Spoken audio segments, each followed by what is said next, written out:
यह कहानी त्रेता युग की है। उस समय श्रवण कुमार नाम का एक बालक था। उसके माता पिता अंधे थे और उन्होंने श्रवण को कई मुसीबतों का सामना करते हुए पाला था। श्रवण कुमार बचपन से ही अपने माता पिता का बहुत आदर करता था। जैसे जैसे श्रवण बड़ा होता गया, उसने घर की जिम्मेदारी अपने कंधों पर ले ली। वह रोजाना सुबह उठकर सबसे पहले अपने माता पिता को स्नान कराने के लिए तालाब से पानी भरकर लाता था। इसके बाद वह तुरंत जंगल की ओर लकड़ियां बीनने जाता। फिर लकड़ियां लाने के बाद श्रवण चूल्हा जलाकर माता पिता के लिए खाना बनाता था। श्रवण को इतनी मेहनत करते देख उसकी माँ हमेशा उसे टोकती थी। वह कहती थी, श्रवण बेटा, तुम इतना सारा काम अकेले क्यों करते हो? खाना तुम मुझे बनाने दिया करो, मैं आसानी से बना लूंगी।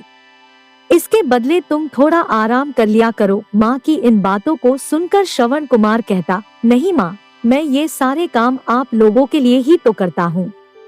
भला अपने माँ बाप के लिए किए गए कामों में कैसी थकान, उल्टा मुझे तो खुशी मिलती है।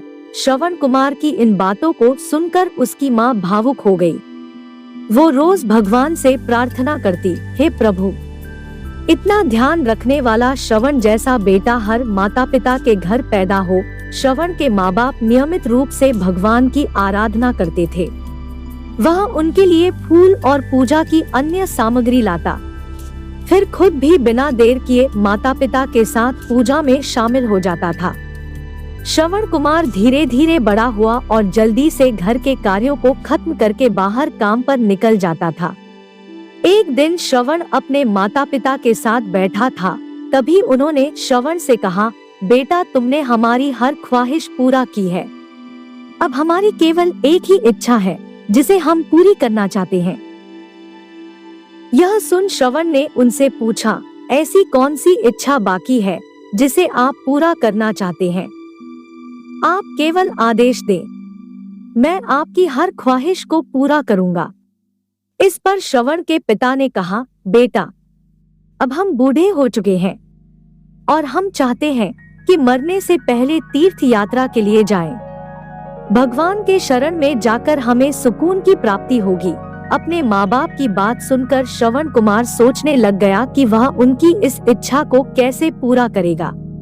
उस समय बस और ट्रेन की सुविधा नहीं थी, साथ ही उसके माता पिता देख भी नहीं सकते थे। ऐसे में उन्हें तीर्थ यात्रा कराना भला कैसे संभव हो पाता। तभी श्रवण कुमार को एक तरकीब सूझी।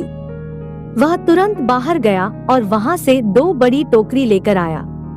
उसने उन दोनों टोकरियों को एक मजबूत डंडे में मोटी रस्सी के सहारे लटकाकर एक बड़ा सा तराजू बना लिया। फिर श्रवण कुमार ने उस तराजू में अपने माँ बाप को बारी बारी से गोद में उठाकर बैठा दिया। उसके बाद तराजू को अपने कंधों पर लेकर उन्हें तीर्थ यात्रा पर लेकर निकल पड़ा। वह लगातार कुछ दिनों तक अपने माता पिता को एक के बाद एक सभी पवित्र स्थलों पर घुमाने लगा। इस दौरान श्रवण कुमार ने अपने माता पिता को प्रयाग से लेकर काशी तक के दर्शन कराए। माता पिता को घुमाते समय श्रवण कुमार उन्हें उन जगहों के बारे में भी बताते चलता था, क्योंकि वह आंखों से उस दृश्य को नहीं देख सकते थे। अपनी बेटे की मेहनत को देख उसके माता पिता बहुत खुश थे। उन्होंने एक दिन श्रवण से कहा, बेटा, हम देख नहीं सकते, लेकिन कभी भी हमें इस बात का दुख नहीं हुआ। तुम हमारे लिए हमारी आंखें हो। तुमने हमें जिस तरह सारे पवित्र स्थानों की कथा सुनाकर उनके दर्शन कराए हैं, ऐसा लगता है जैसे कि हमने सच में प्रभु के दर्शन अपनी आंखों से किया हो। अपनी माता पिता की बातें सुनकर श्रवण ने कहा, आप लोग ऐसी बातें न करें। बच्चों के लिए माता पिता कभी भी बोझ नहीं होते, यह तो बच्चों का धर्म होता है। एक दिन श्रवण कुमार आराम करने के लिए अयोध्या के पास अपने माता पिता के साथ रुका। तभी उसकी माँ ने पानी पीने की इच्छा जताई। श्रवण को पास में ही एक नदी दिखाई दी। उसने अपने माता पिता से कहा, आप दोनों यहाँ आराम करें, मैं आप लोगों के लिए अभी पानी लेकर आता हूँ। नदी के पास पहुंचकर श्रवण कुमार कमंडल में पानी भरने लगा। उसी जंगल में अयोध्या के राजा दशरथ भी शिकार के लिए पहुंचे थे। पानी में हलचल की आवाज सुनकर उन्हें लगा कि कोई जानवर पानी पीने आया है। उन्होंने बिना देखे केवल ध्वनि सुनकर ही अपना तीर चला दिया। दुर्भाग्य से वह सीधे श्रवण कुमार को लग गया। तीर लगते ही वह चीख पड़ा। इसके बाद राजा दशरथ जब अपने शिकार को देखने पहुंचे तो वहां श्रवण था। वो तुरंत श्रवण कुमार के नजदीक पहुंचे और कहा, मुझसे बहुत बड़ी भूल हो गई, मुझे माफ कर दीजिए। मुझे बिल्कुल नहीं पता था कि यहाँ कोई मानव होगा। मैं इस गलती का पश्चाताप करने के लिए क्या करूं कि तुम मुझे माफ कर दो।